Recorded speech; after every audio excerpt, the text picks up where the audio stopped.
Hello friends, नमस्कार। आप सभी का स्वागत है मैथ्स विद निर्भय यूट्यूब क्लासेज में।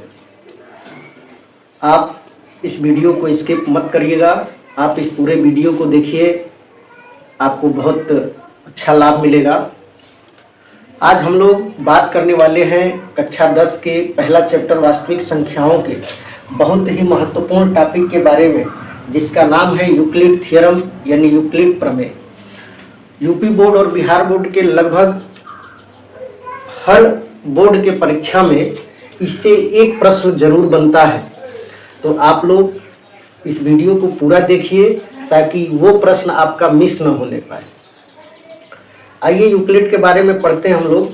यूक्लिड कौन थे, पहले हम लोग ये जानने का प्रयास करेंगे। तो यूक्लिड जो थे ज्यामिति के जनक माने जाते हैं। यानी अगर आपसे कोई पूछता है कि ज्यामिति के जनक कौन है, तो ज्यामिति के जनक किसको माने जाते हैं? यूक्लिड को माना जाता है।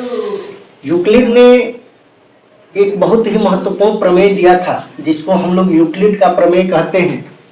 और इस प्रमेय का प्रयोग हम लोग दो पूर्णांक संख्याओं के बीच के एचसीएफ को निकालने के लिए है। महत्तम समापवर्तक यानी एचसीएफ निकालने की तो दो विधियां आप पढ़े हैं, भाग विधि और गुणनखंड विधि। लेकिन ये तीसरी विधि जिसको यूक्लिड ने दिया था, उसके बारे में हम लोग को पढ़ना है।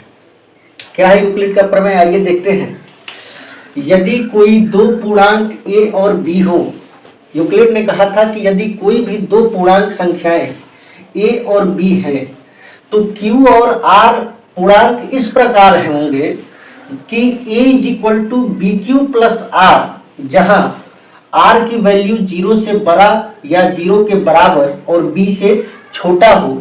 इस समीकरण को अगर संतुष्ट करता है तो उसको हम लोग कहते हैं यूक्लिड का प्रमेय।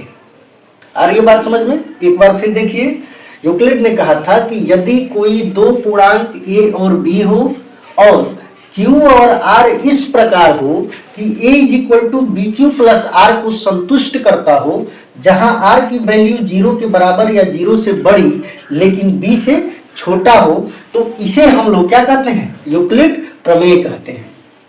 जैसे आइए हम लोग इसका प्रयोग करते हैं और प्रयोग करके एचसीएफ कैसे निकालते हैं इसके प्रयोग से। क्योंकि आप इस चीज से वाकिफ होंगे, जैसे आप पढ़े होंगे भाज्य बराबर भाजक बराबर नहीं,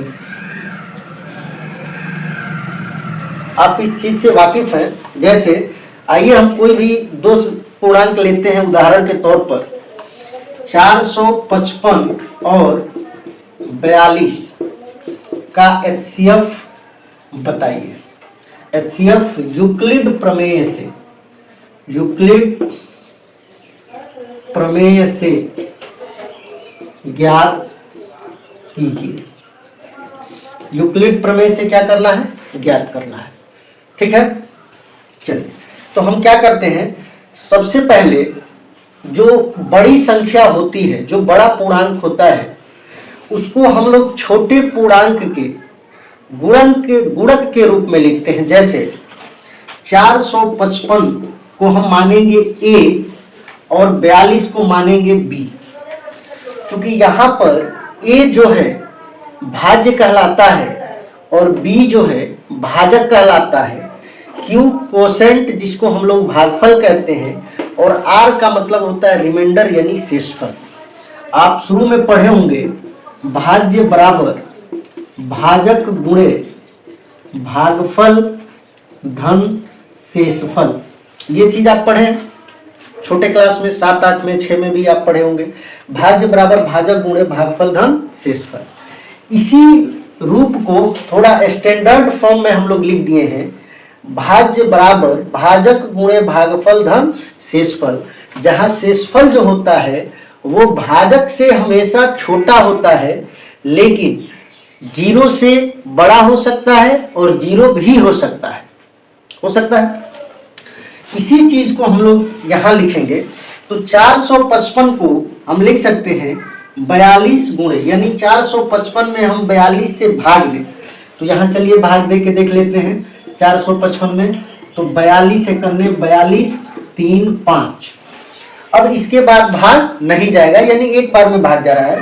तो 42 गुणे 1 अधन 35। समझ रहे हैं? यह क्या है, भाज्य हो गया 455, भाजक कितना हो गया 42, भागफल कितना हो गया 1 और शेषफल कितना हो गया 35। यानी ऐसे हम भाग दे करके उसको इस रूप में लिख लेंगे।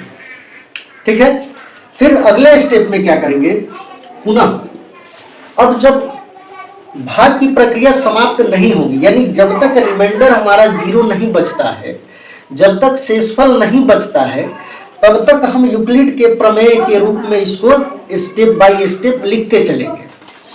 जैसे अब अगले स्टेप में ये जो भाजक है, इस भाजक को हम भाज्य बनाएंगे और जो शेषफल है इसको हम लोग भाजक बनाएंगे, यानी 35। अब 42 को हम 35 गुणे 1 धन 7 के रूप में लिख सकते हैं ना। 35 से करने 35 7 42, यानी अगर हम 42 में 35 से भाग दें तो एक बार में भाग जाएगा और रिमाइंडर कितना बचेगा 7। अभी भी रिमाइंडर हमारा 0 नहीं हुआ, फिर एक बार यूक्लिड का प्रमेय लगाएंगे और फिर यूक्लिड के फॉर्म में लिखेंगे। तो अब फिर भाजक को हम क्या बनाएंगे, भाज्य बनाएंगे और रिमाइंडर को हम लोग भाजक बनाएंगे और ये भाग जाएगा 5 बार में और 7 × 5 = 35 और रिमाइंडर आपका कितना बच जाएगा 0। तो यह यूक्लिड का प्रमेय जो है, इस फॉर्म को हम तब तक आगे बढ़ाएंगे, इस प्रक्रिया को हम तब तक आगे बढ़ाएंगे जब तक कि रिमाइंडर यानी शेषफल 0 ना हो जाए।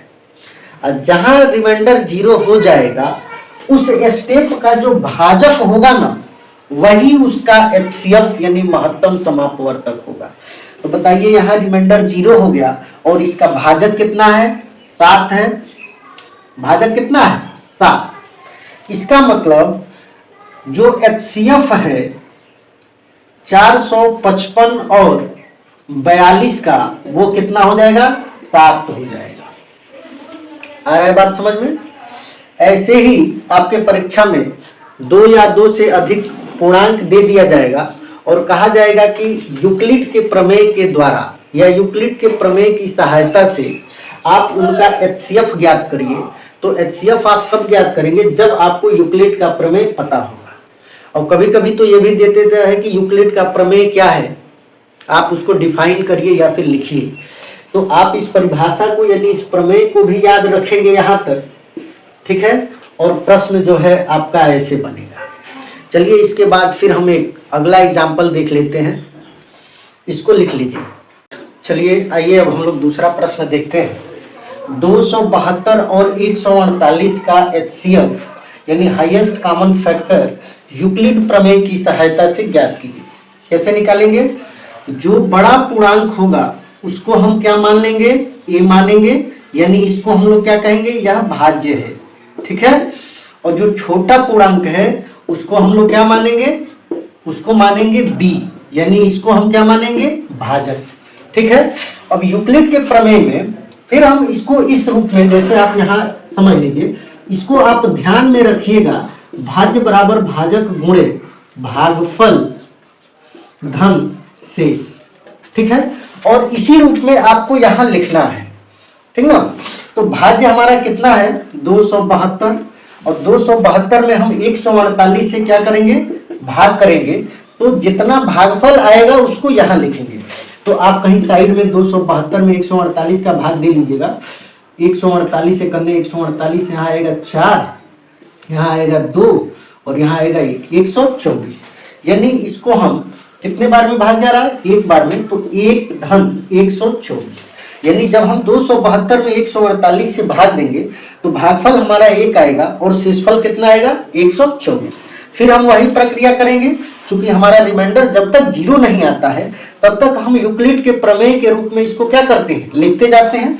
फिर अगले स्टेप में हम क्या करेंगे कि जो भाजक होगा उसको हम भाज्य बनाएंगे, यानी इसमें भाजक 148 है तो इसको बना लिया भाज्य, और जो शेषफल है उसको हम लोग क्या बना लेते हैं भाजक। तो इसको 124 शेषफल है, इसको क्या बना लेंगे भाजक।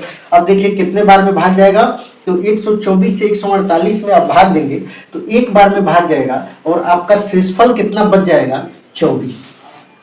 आप यहां तक समझ रहे हैं। अभी भी हमारा रिमाइंडर 0 नहीं बचा, तो फिर हम क्या करेंगे, फिर वही प्रक्रिया अपनाएंगे और भाजक को बनाएंगे भाज्य, यानी 124 को भाज्य और जो रिमाइंडर है 24 इसको बनाएंगे भाजक।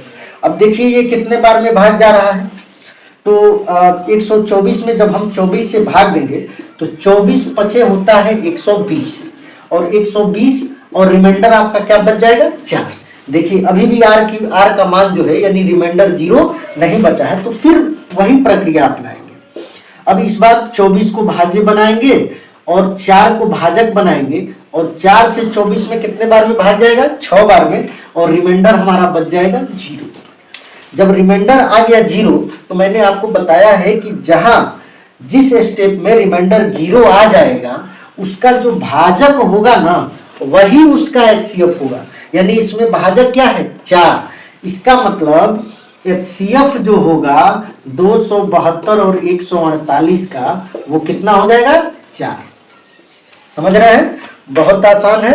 आप देख लीजिए, इसको लिख लीजिए, और अगर वीडियो अच्छा लगे तो कमेंट कर दीजिए, लाइक कर दीजिए और बेल आइकन को दबा दीजिए, और इस चैनल को सब्सक्राइब कर दीजिए ताकि सबसे पहले वीडियो आप तक पहुंचे। धन्यवाद, मिलते हैं अगले वीडियो में।